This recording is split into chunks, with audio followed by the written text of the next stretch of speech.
Gigatag na Ipaubos na sa state of calamity ang Lalawigan sa Sugbo. Human pirmahin ni Governor Hilario David III ang recommendation sa Disaster Council samtang ibanabana ng mukapin so sa kagatos milyones ka pesos ang nahimong danyos nga Mugna sa El Nino sa entero Lalawigan sa Sugbo. Ano ang report?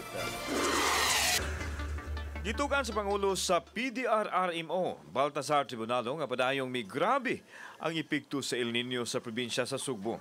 Apil nini ang mga umahan diin ang mga pananum na ngalaya na tungod sa kakuwang sa tubig. Apektado usab ang kahayupan tungod kay wala na may masabsab nga mga sagbot.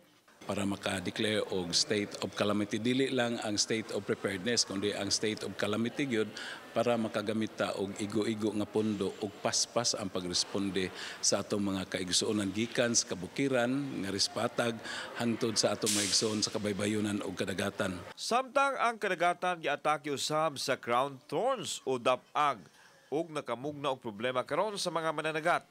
Ang dapag peste sa mga corals ug ubang habitat sa mga isda. Kung magpadayon sila sa pagsanay, posibleng munhit usab ang mga isda kay wa naman sila magkaon nga lumot. Grabe kaayo ka-invasive, no? Nagitawag nila og outbreak na gyud, no? Kining pagsubra nga pagkatap sa crown of thorns or kanang sa Bisaya pagitawag sa dapag, no?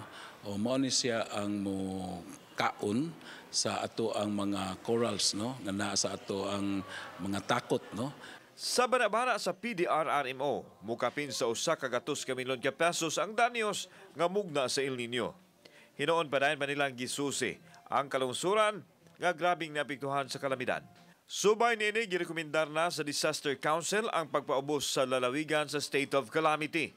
Pirmado na ni Gobernador Hilario David III ang maong rekomendasyon o giragdang iluso ngadto sa Provincial Board karong Lunes. Ang mga LGUs kung naapoy nakitaan nga grabe ang impact sa ka-init, pagkawagtang sa tubig ug pagkaguba sa atong kagasangan tungod ni mga dapag nga nidaghan karon, dili sila magugunhugon o pagdeklarar ba og state of calamity dinha sa barangay, dinha ba sa lungsod para pud ma-maximize nato ang atong funding.